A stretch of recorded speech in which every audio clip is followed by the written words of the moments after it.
하나님 말씀 구약성경 시편 1편 1절에서 6절까지 말씀입니다. 시편 1편 1절에서 6절 제가 봉독합니다. 복 있는 사람은 악인들의 길을 따르지 아니하며 죄인들의 길에 서지 아니하며 오만한 자들의 자리에 앉지 아니하고 오직 여호와의 율법을 즐거워하여 그의 율법을 주야로 묵상하는도다. 그는 시냇가에 심은 나무가 철을 따라 열매를 맺으며 그 잎사귀가 마르지 아니함 같으니 그가 하는 모든 일이 다 형통하리로다. 악인들은 그렇지 아니하며 오직 바람에 나는 겨와 같도다. 그러므로 악인들은 심판을 견디지 못하며 죄인들이 의인들의 모임에 들지 못하리로다. 무릇 의인들의 길은 여호와께서 인정하시나 악인들의 길은 망하리로다. 아멘. 할렐루야. 우리 전호자 위에 계신 분들과 함께 하트 웃음을 장착하시고 사랑합니다, 감사합니다, 축복합니다.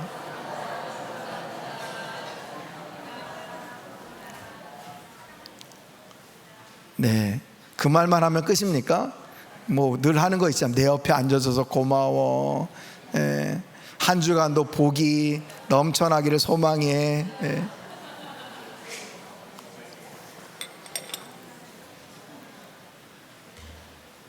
감사합니다.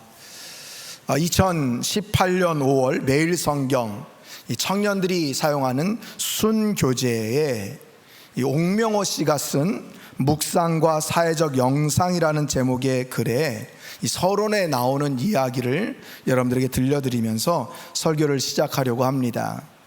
이 저자가 미국의 영성작가인 켄 가이어의 묵상하는 삶이라는 책을 읽다가 충격적인 구절을 발견했다는 겁니다. 17세기 미국 청교도의 전형적인 묘비명을 인용한 대목이었는데요, 그 묘비에 이렇게 써 있어서 충격을 받았다는 겁니다. 생전에 주님께서 그 손에 붙이신 98명의 인디안을 죽이다. 뉴욕주 자택에서 예수님의 품 안에 잠들 때 연말까지 100명을 채우는 것이 꿈이었다. 한 청교도의 묘비명.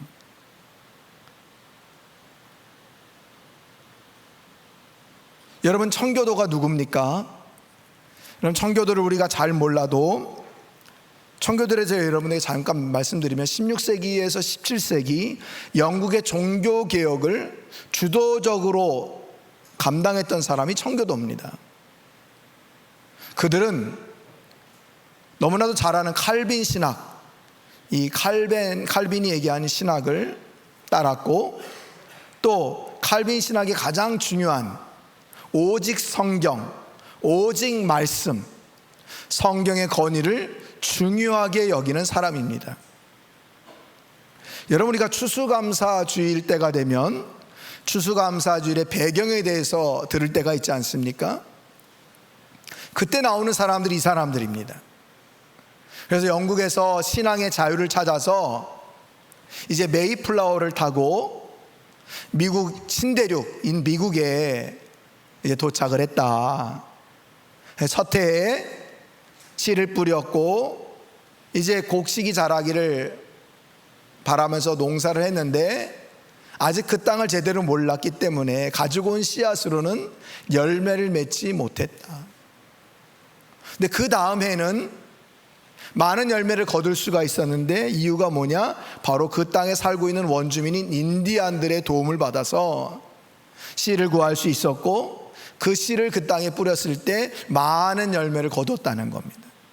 그래서 하나님께 너무너무 감사해서 인디안들도 초청해서 함께 감사 예배를 드렸던 그 시작이 바로 추수감사주일의 효시라는 거예요. 처음 시작이라는 거예요. 그런데 여러분, 그렇게 성경을 중요시 여기고 성경의 권위, 오직 성경, 오직 말씀을 외쳤던 이 청교도들이 묘비명에 인디안 100명을 죽이는 것이 꿈이었다 라고 쓰여 있는 것이 여러분 이해가 되십니까? 여러분 아무리 악하게 살았다고 하더라도 묘비명에는 뭐 그렇게 쓰지 않습니까? 뭐 이 땅에 살다가 천국에 갔다, 뭐 또는 하늘나라를 갔다.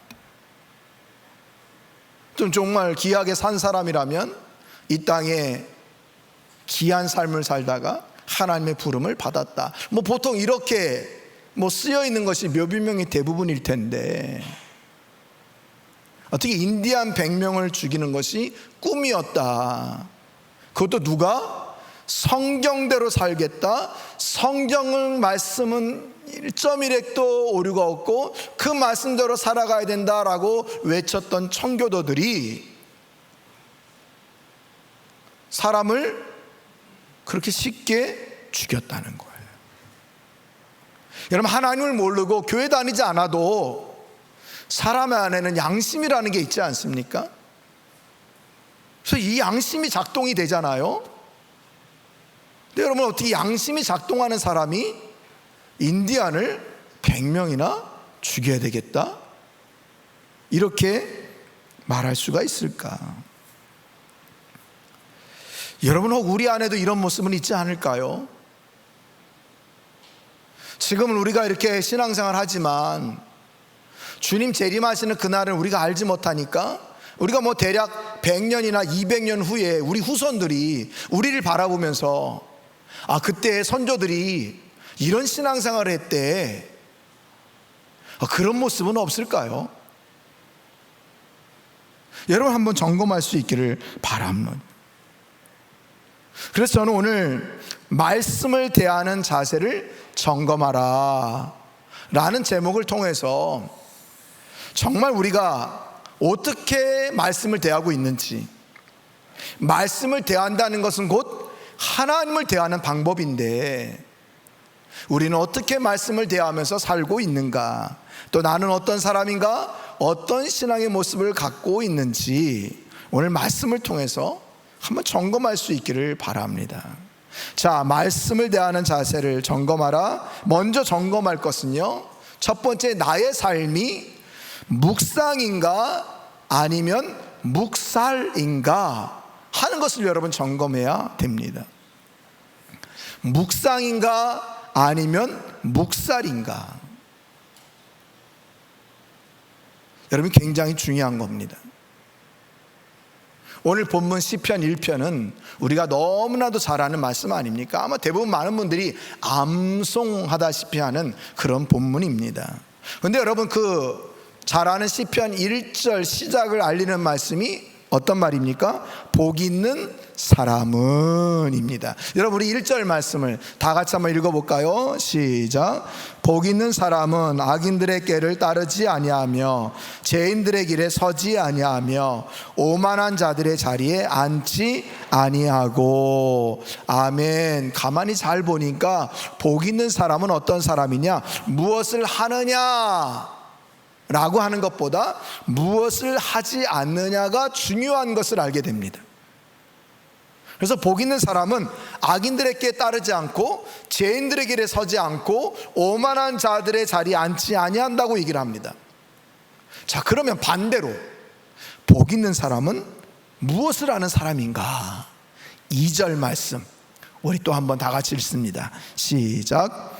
오직 여호와의 율법을 즐거워하여 그의 율법을 주야로 묵상하는 도다. 아멘. 복 있는 사람은요, 하나님의 말씀을 즐거워하기 때문에 항상 그 율법을, 말씀을 주야로 묵상하는 자라고 말해주고 있습니다. 이 즐거워하다는 말 원어의 뜻은요, 기뻐하다, 또 좋아하다, 이런 뜻을 갖고 있어요. 그러니까 말씀을 대하는 것을 너무너무 기뻐하는 거예요. 너무너무 좋아하는 거예요. 우리 성도님들 가운데도 그런 분 계십니까? 말씀 있는 게 너무 기뻐. 말씀 읽는 게 너무 즐거워, 너무 행복해, 뭐 이런 분들 계십니까? 그런 분이 바로 오늘 율법을 즐거워하는 분들, 말씀을 즐거워하는 분들이에요. 그리고 그 뒤에 나오는 그의 율법을, 그의 말씀을 주야로 묵상하는도다 라는 거예요. 묵상, 오늘 설교 제목, 오늘 금방 묵상인가 아니면 묵살인가 할 때 묵상이에요. 묵상은 뭘까 여러분? 묵상은요, 눈 감고 명상하는 것이 묵상이 아니고요, 이 묵상이라는 말 히브리의 원뜻은 말씀을 계속 읊조리고 되새기는 삶, 이게 뭐라고요? 묵상이라는 거예요. 묵상. 그러니까 쉽게 얘기하면 말씀을 너무너무 좋아하고 너무너무 기뻐하고 너무너무 말씀을 대할 때 행복해서 그 말씀을 끊임없이 삶의 중심에 놓고 그 중심대로 살아가는 삶, 늘 말씀을 되새기면서 하나님, 오늘 이런 상황이 됐는데 제가 어떻게 대응하면 좋겠습니까? 라고 하나님께 여쭈면 하나님께서 그 말씀을 떠오르게 해주셔서 그 말씀대로 순종하며 살아가는 삶. 때로는 오늘 아침에 묵상했던 여호와께 감사하라, 그 인자하심 영원함이로다 라는 말씀을 기억하면서 하나님, 제가 항상 감사하는 삶을 살겠습니다, 이것도 감사 저것도 감사 하면서 말씀을 계속 떠올리면서 감사하는 삶. 또는 8월달 암송 말씀, 고린도후서 3장 이 말씀을 계속해서 뭐하는 것? 암송하면서 살아가는 삶. 여러분, 이것이 뭐라고요? 묵상하는 삶이라고 성경은 얘기해 주고 있고요, 이런 삶이 복 있는 자다, 참 묵상하는 자다라고 말씀해 주고 있다는 거예요. 하나님께서는요, 출애굽의 지도자 모세가 죽고 난 후에 가나안 땅 정복을 앞에 두고 여호수아가 새로운 지도자로 발탁되지 않습니까? 그때 하나님께서 여호수아에게 주신 말씀이 있습니다. 그게 여호수아 1장 8절 말씀인데요, 우리 화면 보고 함께 읽어봅니다. 시작. 이 율법책을 내 입에서 떠나지 말게 하며 주야로 그것을 묵상하여 그 가운데 기록된 대로 다 지켜 행하라. 그리하면 내 길이 평탄하게 될 것이며 내가 형통하리라. 여러분, 화면을 계속 보십시오. 오늘 묵상하는 삶은 어떤 삶이냐? 내 입에서 떠나지 않게 하는 겁니다. 말씀이 계속 읊조리고 되새기는 삶. 동일하게 또 반복합니다. 주야로 그것을 묵상하며, 내 입에서 떠나지 않게 하는 것, 그리고 그 말씀을 내 중심에 놓고 살아가는 것, 이게 주야로 묵상하는 거예요. 그 다음에 또 어떻게 하래요? 그 안에 기록된 대로 그냥 지켜 행하라 이렇게 써도 무방할 텐데 그 앞에다 뭘 집어넣었어요? 다 지켜 행하는 삶, 이게 복 있는 삶이고 이게 묵상하는 삶이라는 거예요. 이렇게 살아가면 하나님께서 내 길을 평탄하게 할 것이고 형통하게 하리라 라고 말씀해 주고 계세요. 오늘 본문 3절에도요, 동일하게 하나님께서 말씀대로 살아가는 자에게 형통하겠다라고 말씀해 주세요. 3절 보세요. 그는 시냇가에 심은 나무가 철을 따라 열매를 맺으며 그 잎사귀가 마르지 아니함 같으니 그가 하는 모든 일이 다 형통하리로다. 아멘. 여러분, 이게 묵상하는 자의 삶의 모습인 거예요. 자, 그렇다면 여러분, 우리 서론에서 들었던 청교도들이 정말 묵상의 삶을 살았다고 말할 수 있을까? 하나님의 말씀을 계속 되새기고 읊조리고 말씀을 중심에 놓고 삶의 중심에 놓고 살았는데 미개인이라고 인디안을 함부로 죽일 수 있었을까? 물론 우리는 미국 역사를 잘 모르니까 그 신대륙에 간 많은 이제 청교도뿐만 아니라 많은 사람들이 신대륙에 오지 않았습니까? 그러면서 그 땅에 살고 있는 원주민들과 분명히 갈등이 있었을 것이고 그로 말미암아 전쟁도 있었을 것이고 여러 가지 어려움도 있었을 것입니다. 그럼에도 불구하고 여러분 100명을 죽이는 게 꿈이었다? 이건 말이 되지 않죠. 물론 모든 청교도들이 다 이렇게 산 것은 아닙니다. 청교도 가운데 청교도 신앙을 가지고 있는 사람들 가운데 데비드 브레든어드라고 하는 사람은 이 원주민들, 인디언 원주민들을 대상으로 복음을 들고 그곳에 가서 열심히 전도했고 열심히 복음 전한 일을 했던 그런 사람들도 있습니다. 그런데 여러분, 오늘 이런 사람들보다 이렇게 인디언을 학대하고 괴롭힌 사람들이 더 많았다 하는 것을 알게 된다는 거예요. 묵사라는 자가 더 많이 있었다라는 것을 우리에게 말해주고 있는 것입니다. 여러분, 우리는 어떻습니까? 나 자신은 어떻습니까? 여러분은 묵상하는 자입니까? 아니면 하나님의 말씀을 묵살하는 자입니까? 한 번 더 점검해 봅시다.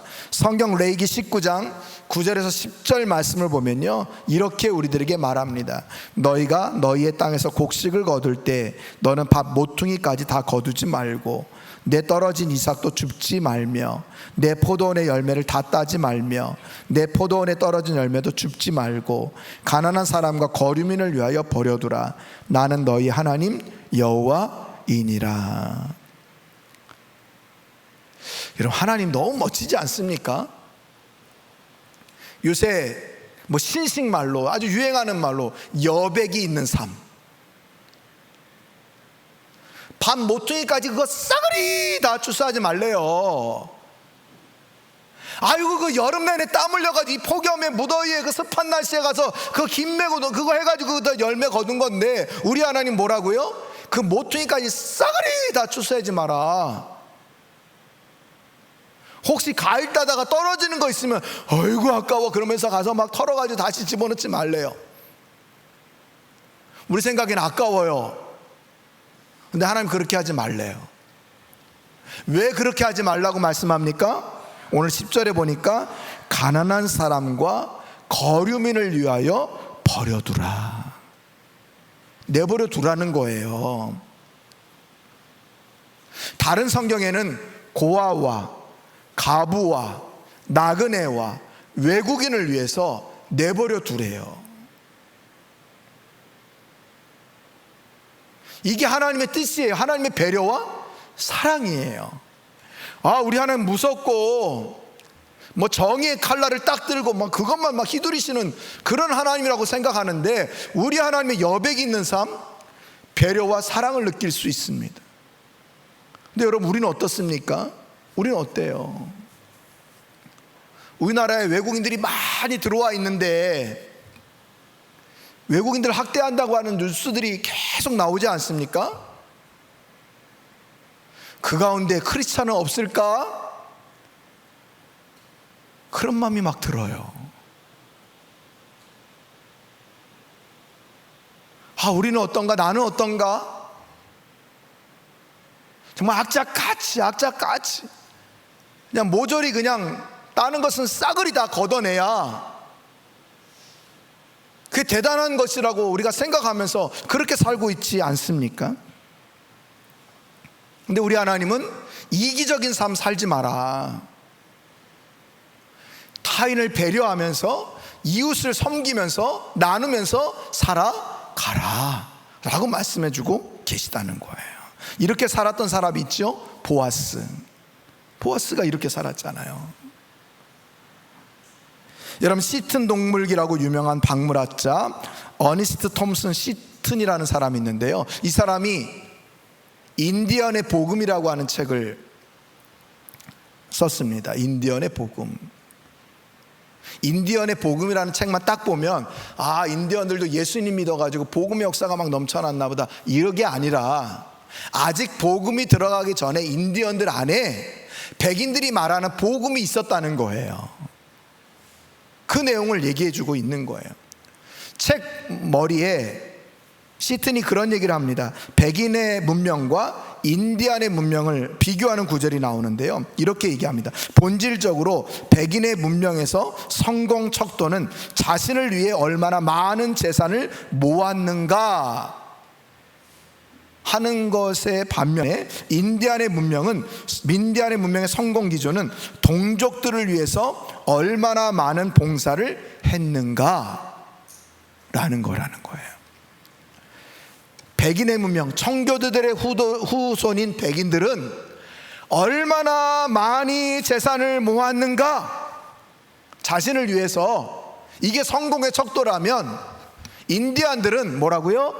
얼마나 동족을 위해서 많은 봉사를 했는가, 이게 성공의 척도라는 거예요. 기준이라는 거예요.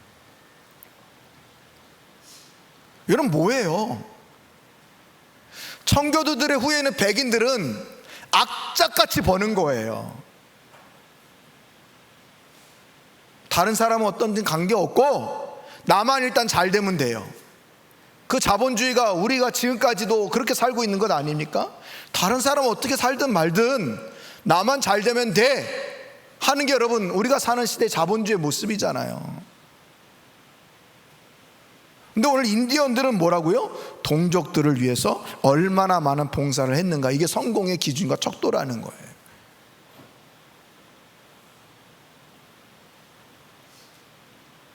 여러분, 뭡니까?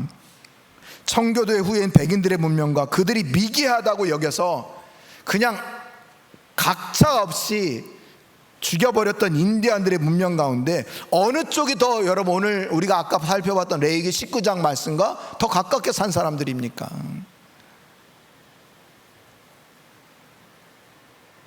여러분, 하나님은요, 이것을 통해서 우리 깨닫게 원하시는 거예요. 너희들 정말 말씀대로 살고 있느냐? 그 말씀을 되새기면서 말씀을 중심에 놓고 그 말씀대로 정말 살고 있느냐? 아니면 철저하게 말씀을 묵살하면서 그렇게 살고 있느냐? 어때요, 여러분? 우리 묵상하면서 살고 있습니까? 아니면 묵살하면서 살고 있습니까?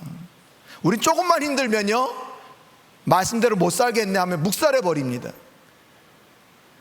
내 가치관에 안 맞으면요, 하나님 말씀 묵살해버려요. 내가 이 말씀대로 살기가 좀 힘들어 보이면 우리는 아주 쉽게 묵살해버립니다. 이게 우리의 모습이에요. 그럼 우리를 향해서 복 있는 사람은 하나님 말씀대로 살아가는 사람이고 묵상하는 삶을 살아가는 사람이다. 그래서 오늘 본문 4절에서 6절 말씀을 보면 한마디로 하나님의 말씀을 묵살하는 자의 모습이 바로 악인이라고 얘기를 하는 거예요. 그럼 제가 시편 설교할 때마다 늘 얘기하는데, 악인은요, 하나님을 전혀 모르는 이방인들을 얘기하는 게 아니에요. 오늘 이 악인들은요, 하나님의 백성이라고, 언약 백성이라고 자부하지만 그 안에 악인과 의인이 있다는 거예요. 그럼 의인은 뭐냐? 말씀대로 살아가는 삶, 묵상하는 삶을 살아가는 자, 그 말씀대로 실천하며 살아가는 자고요. 악인은 뭐냐? 하나님의 말씀을 묵살해서 자기 멋대로 살아가는 사람인 거죠. 결국 6절 맨 끝에 뭐라고 돼요? 그런 자들은 어떻게 된대요? 망한다 라고 말씀해 주고 있습니다. 사랑하는 성도 여러분, 우리 이 시간에 철저하게 결단하십시다. 묵상하는 자가 되겠습니다 라고 결단하십시오. 하나님 말씀을 지키고 순종하며 살아가는 것이 아무리 힘들어도 말씀을 묵살하는 자가 아니라 묵상한 대로 실천하면서 해가면서 그렇게 살기를 결단하는 우리 참사랑의 성도님들이 다 될 수 있기를 간절히 축원드립니다. 축원드립니다. 자, 그렇다면 여러분, 이제 우리는 어떻게 살아가야 되는가? 그 두 번째는 묵상을 넘어 밥상으로 가야 한다. 묵상을 넘어 밥상으로 가야 한다. 이게 또 뭔 얘기인가? 묵상을 넘어 밥상으로 가야 한다. 예전에 제가 신학교 다닐 때요, 한동안 뭐 크게 논란이 된 건 아니지만 논란이 된 것이 있었습니다. 어떤 논란이냐면, 여러분 들어보십시오. 아주 재미납니다. 육신을 위해서 밥을 먼저 먹고 그 다음에 영혼을 위해서 말씀을 읽고 묵상하는 것, 또 바꿔서 순서가 바뀌어서 영혼을 위해서 말씀을 읽고 묵상하는 것을 먼저 하고 그 다음에 몸을 위해서 밥을 먹는 것. 어떤 것이 순서가 맞으냐? 여러분 어떻게 사셨습니까? 육신의 밥을 먹어야 말씀도 잘 들어오지. 스테이크 막 쓸면서 먹고 여러분 묵상하셨습니까?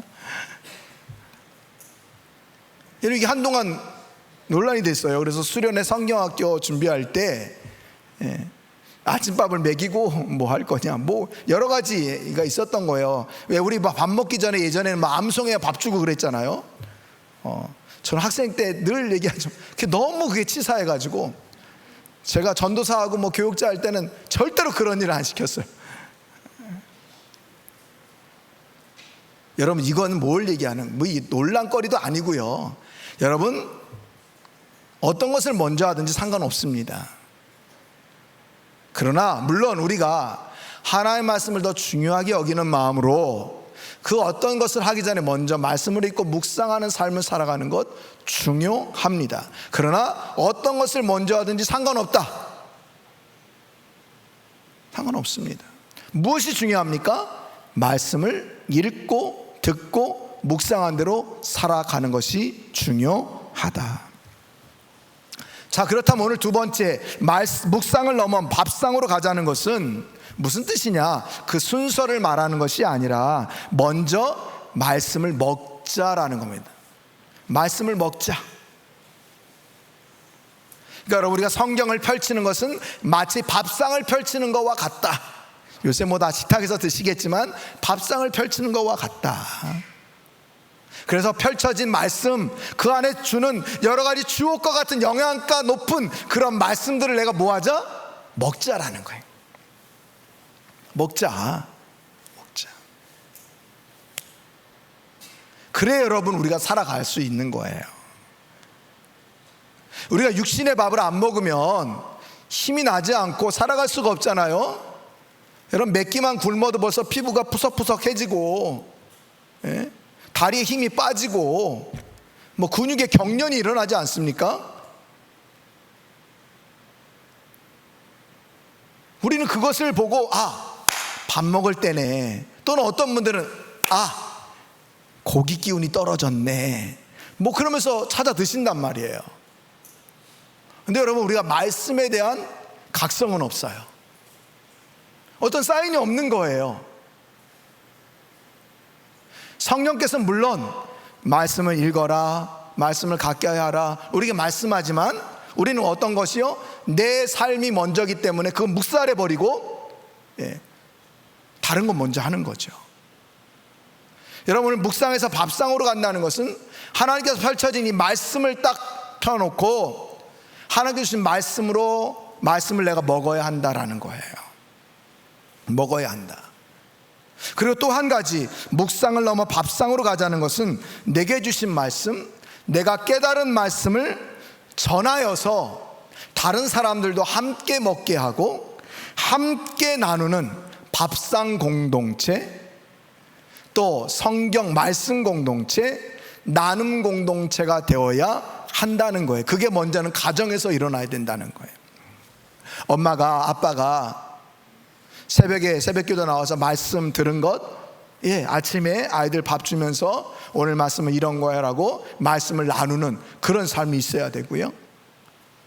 또 자녀들과 함께 말씀을 읽고 묵상한 것을 저녁 때 또 함께 나누는 그런 은혜가 있어야 된다는 거예요. 또 교회 와서는 교회 나눔 시간을 통해서 이런 역사들이 일어나야 된다는 거죠.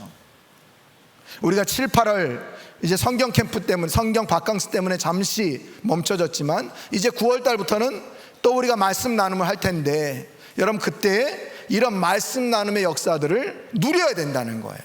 이게 바로 묵상을 넘어 밥상으로 가는 길이라는 거예요. 하나님은요, 내가 묵상하고 깨달은 거대로 살아가는 것 굉장히 중요하게 여기시지만 하나님 또 다른 사람과 함께 은혜 받은 말씀을 내가 함께 듣고 도전받고 그 말씀대로 살아가는 것을 기뻐하신다. 그래서 여러분, 우리 공동체는요, 서로에게 선한 영향력을 주는 그런 공동체가 되어야 한다는 거예요. 자, 오늘 이 묵상에서 밥상으로 가자고 하는 뜻은 이런 두 가지 뜻이 있다고 한 거예요. 이 두 가지 뜻을 잘 담고 있는 말씀이 있어요. 요한계시록 10장 8절에서 11절 말씀입니다. 제가 읽어드립니다. 하늘에서 나서 내게 들리던 음성이 또 내게 말하여 이르되, 내가 가서 바다와 땅을 밟고 서 있는 천사의 손에 펴놓인 두루마리를 가지라 하기로, 내가 천사에게 나아가 작은 두루마리를 달라 한즉 천사가 이르되 갖다 먹어버리라. 내 배에는 쓰나 내 입에는 꿀같이 달리라 하거늘, 내가 천사의 손에서 작은 두루마리를 갖다 먹어버리니 내 입에는 꿀같이 다나 먹은 후에 내 배에서는 쓰게 되더라. 그가 내게 말하기를, 내가 많은 백성과 나라와 방언과 임금에게 다시 예언하여야 하리라 하더라. 아멘. 오늘 요한계시록 10장, 여러분 우리 7월 달에 다 큐티 묵상했던 본문 아닙니까? 하나님의 말씀은 아까도 얘기했지만 말씀이 즐겁고 기쁘고 너무너무 좋아요. 우리 말씀을 대할 때 너무너무 기쁘고 감사해서 딱 먹어요. 꿀꺽 달아요, 먹을 때. 근데 여러분, 이제 그 단 말씀을 실천하려고 하면 내 배에서 이제 쓴 거예요. 왜 내 배에서 쓸까? 이게 소화가 안 돼서도 그렇지만 내 안에 있는 고집, 내 안에 있는 잘못된 가치관, 내 안에 있는 나쁜 쓴뿌리들이 이 말씀하고 충돌하는 거예요. 야 성태야, 뭐 말씀, 야 그냥 먹은 대로 살아, 뭘 이거대로 신천하면서 살라고 그래, 힘들어 하면서 내 배에서 역사가 일어나는 거죠. 그러니까 여러분, 소화도 안 되고 배가 쓴 거예요. 그래서 오늘 내 배는 쓰겠다라고 얘기하시는 거예요. 근데 하나님은 내 배에서 쓴 것으로만 멈추지 않고 우리가 이것을 소화를 잘 시켜서 어떻게 해요? 말씀대로 살아가기를 원하시는 거예요.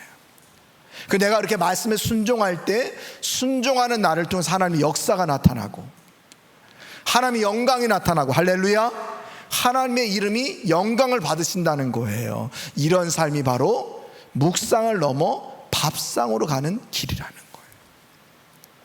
사랑하는 성도 여러분, 우리가 이렇게 살아가야 될 줄 믿습니다. 이제 여러분, 우리 모두가 말씀의 밥상이 되어서 많은 사람들을 먹일 수 있는 그런 성도님들 될 수 있기를 간절히 축원드립니다. 하나님은요, 결단코 나 혼자만 은혜 받고 복 받아라 이렇게 말씀하지 않으십니다. 하나님, 나를 통해서 많은 사람들에게 하나님의 복이 흘러가기를 원하십니다. 할렐루야. 그것은 바로 말씀을 통해서 일어난다. 여러분의 말씀을 통해서 많은 사람들이 위로를 받고 치유를 받고 세움을 받는 놀라운 역사가 일어나기를 여러분 소망하고 기도하며 살아갈 수 있기를 간절히 축원드립니다. 여러분, 내일부터는 9월달이 시작됩니다. 9월달은 우리가 잘 아는 대로 독서의 달이라고 얘기를 하더라고요. 독서의 달. 여러분, 올해부터는 주보 뒷면에 구신일 명단을 기재하지 않습니다. 대신 매일 우리 교회 홈페이지 교회 소식란에다가 이제 구신일 한 분들 이름을 적어 놓습니다. 놀라운 건 뭔지 아십니까? 작년에 주보에 기재할 때는 그래도 많은 분들이 구신일에 동참하셨는데 홈페이지에 올려놓으니까 그 인원이 반으로 팍 줄어버렸습니다. 다시 주보에다 올려야 되겠죠? 이게 왜 이럴까? 그래도 주보에 올릴 때는 그래도 많은 분들이 구신일, 구약 신약 일도 가는 일을 열심히 하셨는데 그게 홈페이지로 가버리니까 왜 반토막이 났지? 너무 더워서 그러신 거죠? 너무 덥고 힘드시니까 그랬을 겁니다. 여러분, 우리 다시 구신일을 위해서 힘쓰십시다. 하나님의 말씀을 더 많이 먹고 말씀을 통해서 순종하고 말씀의 역사를 드러내는 우리 참사랑의 성도님들이 될 수 있기를 간절히 축원드립니다. 암송도 하시고 매일 새벽마다 여러분들에게 들려주는 또 매일 성경 교제를 통해서 늘 묵상의 삶을 살아가는 그런 성도님들이 다 되실 수 있기를 간절히 축원드립니다. 그래서 여러분, 묵상을 넘어서 여러분의 삶의 일상이 날마다 하나님과 동행하고 하나님의 은혜를 경험하는 그런 귀한 삶이 되기를 간절히 축원드립니다.